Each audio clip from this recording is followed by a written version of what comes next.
在伤害造成后，该怎么弥补过错？想对事件造成的后果做实质补偿，却不知道该怎么做到。在传统应报式司法的体制下，以加害人的责任为中心，重视加害人应该受到的处罚。在追究责任以外无法触及的心意，可以透过修复式司法弥补。如果你已经认同事件的发生与自己的行为有关，也有意承担责任，修复式司法会是一个适合的程序，让你能向对方好好表达自己的想法。修复式司法提供一个机会，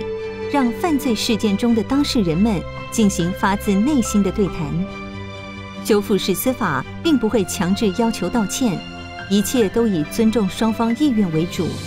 法院会斟酌加害人的努力与心意。不过，是否会因为参与修复或达成协议而减轻刑度，法院有最后的决定权。无论是案件在侦查中、审判或执行的阶段，都能够请求转介修复。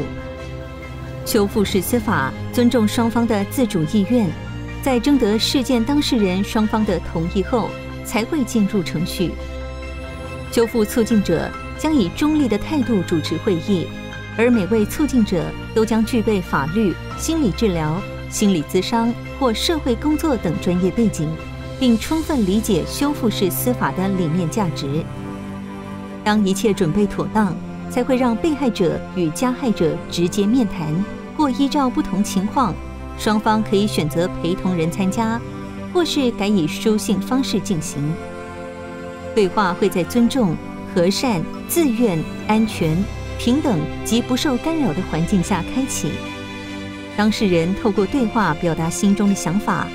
分享个人故事、生命历程、受到犯罪的影响、被犯罪影响的人生，共同寻找解决方案，使原先破裂的关系得到修复的可能。过程中，促进者会保持会议的和平与友善，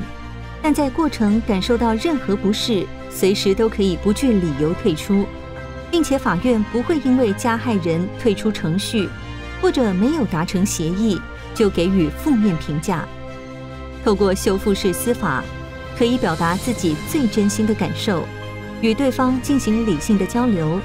从对话中可以看见被害人的状态，进而认知自己的行为为对方带来何种伤害与影响，诚实面对过去的失误，承担应负的责任。